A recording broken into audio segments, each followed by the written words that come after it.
안녕하세요, 여러분. 지난 영상에서 광해군이 어떤 왕이었는지 함께 살펴봤습니다. 무너진 나라를 수습하고 명과 후금 사이에서 줄타기 외교를 했던 왕. 그런데 오늘은 그 다음 이야기입니다. 외교에는 능했던 왕, 무너진 나라를 수습했던 군주. 그런데 그는 왜 왕좌에서 쫓겨났을까요? 능력이 부족해서였을까요? 오늘 그 진짜 이유를 들여다보겠습니다. 영상 시작 전 구독과 좋아요 부탁드립니다. 왕이 쫓겨나는 이유는 보통 두 가지입니다. 나라를 망치거나 지지 세력을 잃거나. 광해군은 나라를 망치지 않았습니다. 오히려 전쟁의 폐허를 딛고 조선을 다시 세우려 했습니다. 그렇다면 이유는 두 번째입니다. 지지 세력을 잃은 것입니다. 아니, 더 정확하게 말하면 처음부터 지지 세력이 충분하지 않았습니다. 오늘 이 영상에서 저는 광해군이 쫓겨난 이유를 세 가지로 정리해 드리려 합니다. 정통성의 약점, 정치적 실수, 그리고 명분의 상실. 이 세 가지가 어떻게 맞물렸는지를 보면 왜 능력 있는 왕이 그렇게 허무하게 무너졌는지 이해할 수 있습니다. 광해군의 가장 큰 약점은 능력이 아니었습니다. 정통성이었습니다. 조선은 유교 국가입니다. 유교에서 정통성은 단순한 형식이 아닙니다. 나라의 질서 그 자체입니다. 왕위는 적장자, 즉 정실 왕비가 낳은 맏아들에게 이어지는 것이 원칙이었습니다. 광해군은 이 원칙에서 벗어난 인물이었습니다. 그는 선조의 후궁, 공빈 김씨의 소생이었습니다. 서자였습니다. 조선 사회에서 서자라는 것은 아무리 능력이 뛰어나도 평생 따라다니는 굴레였습니다. 왕위 계승에서는 더욱 그랬습니다. 서자가 왕이 된다는 것 자체가 원칙의 예외였습니다. 광해군이 세자로 책봉된 것도 원래 순탄하지 않았습니다. 임진왜란 중 급박한 상황에서 세자를 정해야 했는데 선조는 광해군을 미덥지 않게 생각했습니다. 명나라의 세자 책봉을 요청했지만 명도 처음에는 서자를 왕세자로 인정하기 꺼렸습니다. 오랜 시간과 외교적 노력 끝에 겨우 인정받았습니다. 그 출발선부터가 달랐습니다. 정통성 논란의 씨앗은 처음부터 심어져 있었습니다. 광해군이 세자가 될 수 있었던 것은 선조에게 다른 선택지가 없었기 때문입니다. 임진왜란 중에 선조는 급하게 세자를 정해야 했습니다. 정실 소생의 아들이 없었습니다. 어쩔 수 없이 후궁의 아들 중에서 골라야 했고 그중 광해군이 선택된 것입니다. 능력도 있었고 전쟁 중에 활약도 했습니다. 하지만 선조는 끝까지 광해군을 온전히 마음으로 받아들이지 않았습니다. 항상 마음속 어딘가에 불안이 있었습니다. 그 불안이 현실이 되었습니다. 선조의 나이 든 뒤에 정실 왕비 임모광후가 아들을 낳았습니다. 영창대군이었습니다. 적자가 생긴 것입니다. 선조는 살아생전에 영창대군을 후계자로 삼으려는 마음을 품었다는 이야기가 있습니다. 실제로 선조가 갑자기 세상을 떠나지 않았다면 어떻게 되었을지 모릅니다. 광해군이 왕위에 올랐지만 영창대군의 존재는 그에게 끊임없는 위협이었습니다. 살아있는 적자, 그것은 언제든 반정의 명분이 될 수 있었습니다.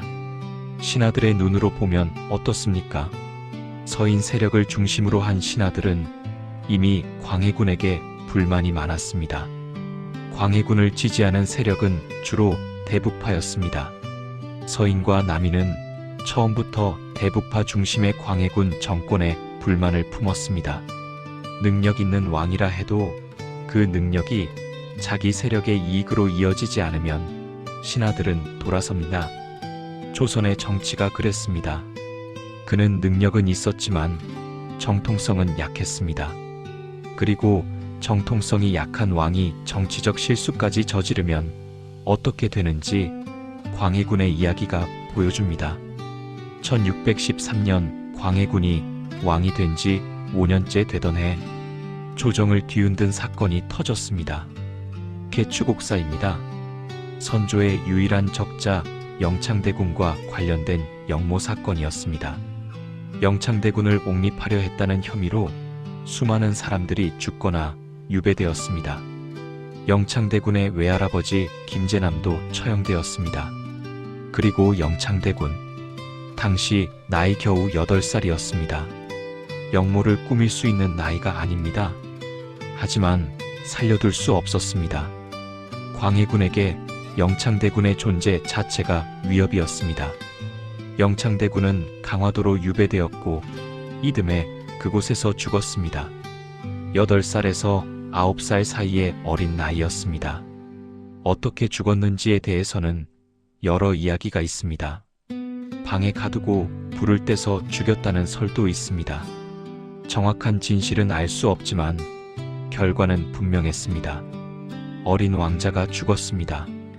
이 사건은 조선 백성들에게 큰 충격이었습니다. 정치적 계산으로 보면 이해할 수 있는 선택입니다. 왕위를 위협하는 존재를 제거한 것입니다. 하지만 사람들에게 그것은 정치가 아니었습니다. 어린 아이를 죽인 것이었습니다. 아무리 왕이라도 죄 없는 어린 아이를 죽여야 한다는 것. 그것은 정치 논리로 받아들이기 어려운 일이었습니다. 민심이 흔들렸습니다. 어린 왕자의 죽음은 정치의 문제가 아니라 감정의 문제였습니다. 그리고 감정의 문제는 논리로 설득할 수 없습니다. 임목대비도 무너졌습니다. 자식을 잃은 어머니였습니다. 아들이 죽었다는 소식을 궁궐에서 들어야 했습니다. 그리고 그 다음에 자신에게 닥칠 일을 알면서 기다려야 했습니다. 조선 왕비로서는 가장 비참한 처지였습니다. 그 다음에 일어난 일이 광해군의 운명을 완전히 결정지었습니다. 임목대비 패모론. 광해군은 영창대군의 어머니이자 선조의 왕비였던 임목대비를 폐하려 했습니다. 서궁, 지금의 덕수궁 자리에 임목대비를 가두고 왕비의 지위를 박탈하려 한 것입니다. 조선은 유교 국가입니다. 유교에서 가장 중요한 덕목은 무엇입니까? 충과 효입니다. 신하는 왕에게 충성하고 자식은 부모에게 효도합니다. 이것이 나라의 근본이었습니다. 그런데 왕이 어머니를 폐한다는 것. 이것은 유교 국가의 가장 기본적인 원칙을 왕 스스로 깨는 것이었습니다. 신하들이 들고 일어났습니다. 패모론에 반대하는 상소가 빗발쳤습니다. 이항복 같은 원로 신하들도 결사 반대했습니다. 이항복은 이 일로 유배를 갔습니다. 그래도 광해군은 밀어붙였습니다. 결국 1618년 임목대비는 서궁에 유폐되었습니다. 왕비의 지위를 빼앗기고 궁궐 한편에 갇힌 것입니다. 이 대목이 광해군 몰락의 진짜 핵심입니다. 광해군이 명과 후금 사이에서 줄타기 외교를 할 수 있었던 것은 어떻게든 논리를 만들 수 있었기 때문입니다. 나라를 위한 선택이라고 설명할 수 있었습니다. 하지만 패모는 달랐습니다. 어떤 논리로도 정당화하기 어려웠습니다.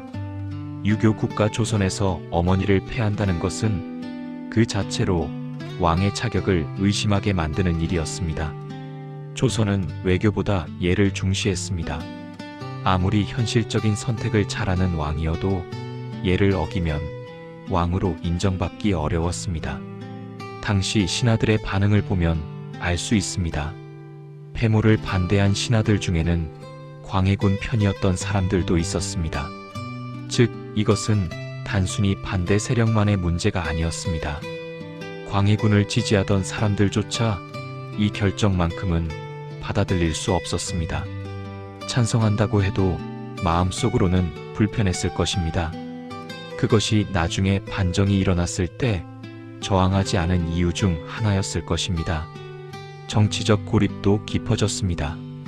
광해군은 대북파 중심으로 인사를 했습니다. 이이첨 같은 대북 강경파가 조정을 장악했습니다. 이이첨은 강력했지만 그만큼 많은 적을 만들었습니다. 반대 세력에 대한 탄압이 심해졌습니다. 서인은 완전히 밀려났고 남인도 불만이 쌓였습니다. 광해군은 외교에서는 줄타기를 했지만 정치에서는 줄을 끊어버렸습니다. 명과 후금 사이에서는 어느 쪽도 완전히 버리지 않는 절묘한 균형을 유지했습니다. 그런데 국내 정치에서는 반대 세력을 완전히 배제했습니다. 서인과 남인을 품에 안는 대신 밀어냈습니다. 외교에서 발휘한 균형 감각을 정치에서는 쓰지 않은 것입니다. 왜 그랬을까요? 서자 출신이라는 정통성의 약점이 그를 더욱 편협하게 만들었을 것입니다. 반대 세력을 두면 언제든 자신이 흔들릴 수 있다는 두려움이 있었을 것입니다. 그렇게 광해군은 혼자가 되어갔습니다. 밀려난 서인들은 조용히 기회를 기다렸습니다.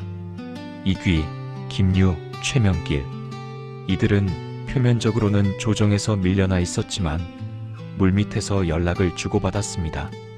이이첨 중심의 대북 정권이 탄압을 강화할수록 반발도 커졌습니다. 언제 터질지 모르는 화약고였습니다. 광해군은 그것을 몰랐을까요? 아니면 알면서도 막을 방법이 없었을까요? 어쩌면 둘 다였을 것입니다. 1623년 3월 12일 밤 서인 세력이 군사를 일으켰습니다. 능양군, 훗날의 인조를 왕으로 추대하는 반정이었습니다. 이귀, 김유, 최명길 같은 서인 신하들이 이끈 거사였습니다. 창의문을 넘어 군사들이 궁궐로 향했습니다. 반정군의 규모는 크지 않았습니다. 수백에서 천여 명 수준이었습니다. 이 정도의 군사로 나라 전체를 바꾸는 일을 벌인 것입니다. 놀라운 것은 그 다음이었습니다. 저항이 거의 없었습니다. 궁궐을 지키는 군사들이 스스로 무기를 내려놓거나 반정군 편으로 넘어갔습니다. 광해군을 지키려는 사람이 없었습니다. 수십 년 나라를 이끌어온 왕인데 막아서는 사람이 없었습니다. 훈련대장 이응림마저 반정에 협조했습니다. 광해군은 담장을 넘어 도망쳤습니다. 궁녀의 집에 숨었다가 발각되었습니다. 왕의 마지막 치고는 너무나 초라했습니다. 가장 강력한 외교를 펼치던 왕이 자신의 궁궐 하나를 지키지 못한 것입니다. 백성들도 나서지 않았습니다. 반정에 저항하는 밀란은 일어나지 않았습니다. 이것이 중요합니다. 왕이 쫓겨나는데 백성들이 아무 반응이 없었다는 것은 그 왕이 백성들에게 어떤 존재였는지를 보여줍니다. 광해군이 나라를 위해 했던 일들이 백성들의 마음을 사지 못했습니다. 외교는 잘했지만 그것이 백성들의 삶에 직접 와닿지 않았을 것입니다. 대동법은 분명 백성들에게 이로운 정책이었지만 아직 경기도에만 실시된 상태였습니다. 전국의 백성들이 체감하기에는 부족했습니다. 반면 영창대군의 죽음과 인목대비 폐모는 조선 전국에 알려진 일이었습니다. 백성들이 기억하는 광해군의 얼굴은 거기에 있었습니다. 나라를 지킨 왕이 자신을 지켜줄 세력은 없었습니다. 이것이 광해군 몰락의 핵심입니다. 외교를 잘했어도, 내정을 챙겼어도, 전쟁의 폐허를 수습했어도 정통성이 약했고 정치적 균형에 실패했고 명분을 잃었습니다. 왕은 혼자 설 수 없습니다. 왕을 지지하는 신하가 있어야 하고 왕을 지지하는 백성이 있어야 합니다. 광해군은 그 둘을 모두 잃었습니다. 능력만으로는 왕좌를 지킬 수 없다는 것을 그가 가장 비극적으로 보여주었습니다. 광해군은 왕위에서 쫓겨난 뒤 강화도로 다시 제주도로 유배되었습니다. 인조 반정 이후에도 오래 살았습니다. 1641년까지 살았으니 유배 생활만 18년이었습니다. 반정이 일어난 1623년에 그의 나이가 49이었으니 제주도에서 67세까지 살다 죽은 것입니다. 18년의 유배 생활. 그 세월 동안 광해군은 무슨 생각을 했을까요? 자신이 그토록 막으려 했던 일들이 하나씩 현실이 되는 것을 지켜봐야 했습니다. 1627년 정묘호란 후금이 쳐들어왔습니다. 제주도에서 그 소식을 들었을 것입니다. 1636년 병자호란 청나라가 다시 쳐들어왔습니다. 인조가 남한 산성에 갇혔습니다. 그리고 삼전도의 굴욕, 조선의 왕이 오랑캐 앞에 무릎을 꿇었습니다. 내가 그토록 막으려 했던 일이었는데 그 말이 절로 나오지 않았을까요? 통쾌했을까요? 아니면 그저 슬펐을까요? 어쩌면 그 둘 다였을 것입니다. 역사는 그를 폭군으로 기록했습니다. 하지만 그 기록을 쓴 사람들이 누구였는지도 생각해 봐야 합니다. 반정을 일으킨 쪽이 역사를 기록했습니다. 자신들의 반정이 옳았음을 증명하려면 광해군이 나쁜 왕이어야 했습니다. 그래서 폭군이라는 이름이 붙었습니다. 그것이 수백 년간 이어졌습니다. 현대에 와서 역사학자들은 광해군을 다시 들여다보기 시작했습니다. 재평가의 목소리가 높아졌습니다. 어떤 학자는 그를 조선 최고의 외교 군주로 꼽습니다. 어떤 학자는 그의 패모론과 영창대군 문제를 들어 비판적 시각을 유지합니다. 아직도 논쟁이 끝나지 않았습니다. 그 논쟁 자체가 광해군이라는 인물이 얼마나 복잡한가를 보여줍니다. 광해군은 폭군이었을까요? 아니면 시대를 앞선 왕이었을까요? 어쩌면 그는 너무 현실적이어서 조선에 어울리지 않았던 왕인지도 모릅니다. 조선은 명분과 예를 중시하는 나라였습니다. 광해군은 현실과 실리를 중시했습니다. 그 간극이 너무 컸습니다. 능력 있는 왕이었지만 조선이 원하는 왕은 아니었는지도 모릅니다. 오늘 영상 어떻게 보셨나요? 광해군에 대한 여러분의 생각을 댓글로 꼭 남겨주세요. 그가 쫓겨난 것이 당연한 결과였다고 보시나요? 아니면 억울한 역사였다고 보시나요? 다음 영상에서는 인조 반정 이후 조선이 어떻게 달라졌는지 이어서 다뤄보겠습니다. 구독과 알림 설정 잊지 마시고요. 끝까지 시청해주셔서 감사합니다.